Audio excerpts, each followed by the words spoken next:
Assalamualaikum viewers, welcome to my channel and today's our topic is Introduction and Nature of International Law. What is the meaning of internation? Inter मतलब दरमिया और nation मतलब कौम यानी कि कौमों के दरमिया. Set of principles that govern the relation among civilised state और नेशन. इंटरनेशनल लॉ ऐसा सेट ऑफ प्रिंसिपल्स है, उन रूल्स का मजमूआ है दैट गवर्न द रिलेशन जो ताल्लुकात को गवर्न करता है, मतलब रेगुलेट करता है अमंग सिविलाइज नेशन जो महज़ब नेशंस हैं उनके दरमियान जो रूल्स कायदे उसूल कवानीन उनके ताल्लुकात को रेगुलेट करने के लिए होते हैं उनको कहते हैं international law. Nature of international law एक बहस जो इंटरनेशनल लॉ के ऊपर चली कि क्या ये लॉ है या नहीं. Is international law a law in true sense or not. तो पहला सवाल ये है कि क्या इंटरनेशनल लॉ नाम की कोई चीज़ एग्जिस्ट करती भी है या नहीं करती.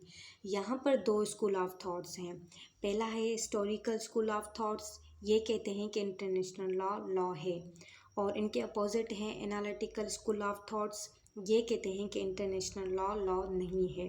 According to the analytical school of thoughts international law is not a law, ये स्टेटमेंट दे दी. और इस स्टेटमेंट के पीछे रीज़न क्या है. जो एनालिटिकल स्कूल की मेन थ्योरी है कमांड थ्योरी जिसको हम कहते हैं, ऑस्टिन ने कहा law is the command of sovereign backed by sanction, और जो इस चीज़ पे पूरी उतरेगी वो लॉ है, और जो चीज़ इस थ्योरी पे पूरे ना उतरे वो लॉ नहीं है. तो लॉ होने के लिए सबसे पहले क्या होना चाहिए, कमांड होना चाहिए.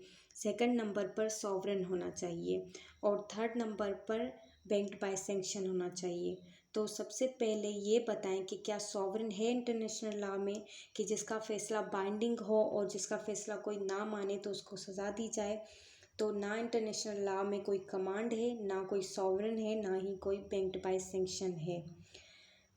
आज तक हमने किसी मुल्क को फांसी लगते तो नहीं देखा, तो इस डेफिनेशन को देखकर इन्होंने कहा कि international law is not a law.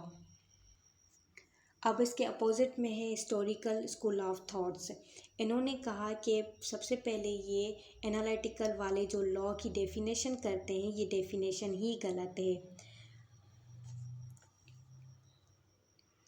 और उसके पीछे वजह क्या है कि आपको ये नहीं पता कि लॉ बिफोर स्टेट का concept, what is the meaning of law before the state.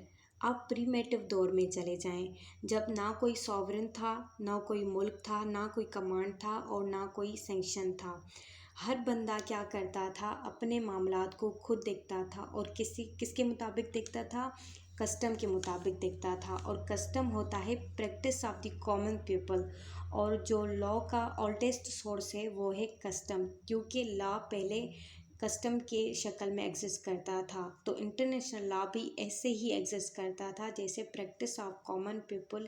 एक रियासत के लोग दूसरी रियासत में जाते थे, कस्टम के मुताबिक आपस में डिप्लोमेट एक्सचेंज करते थे और आपस में ट्रेड करते थे कस्टम के मुताबिक. और आप कहते हैं कि सॉवरेनिटी, पहली बात तो ये बताओ क्या is the absolute sovereignty possible, क्या एब्सोल्यूट सॉवरेनिटी पॉसिबल है.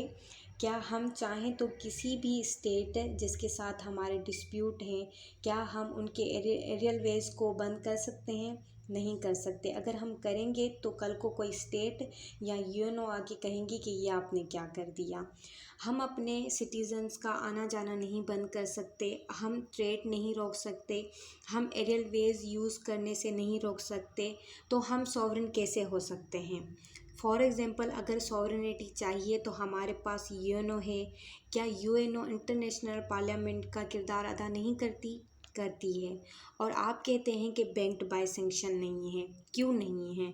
हम आज किसी मुल्क के ऊपर अटैक क्यों नहीं कर सकते, अगर करेंगे तो हमारे ऊपर पाबंदियां लग जाएंगी.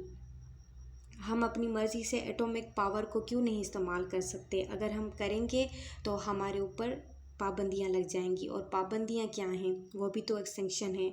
बैनुल अक़वामी पाबंदियां भी तो सैंक्शन हैं. फिर एनालिटिकल स्कूल वालों ने कहा इंटरप्रिटेशन के लिए प्रॉपर मैकेनिज़्म का होना ज़रूरी है. तो हिस्टोरिकल वालों ने कहा ICJ international court of justice क्या है, प्रॉपर मैकेनिज़्म मौजूद है. तो ये दोनों आपस में बहस में आ गए। So this is the introduction and the nature of international law.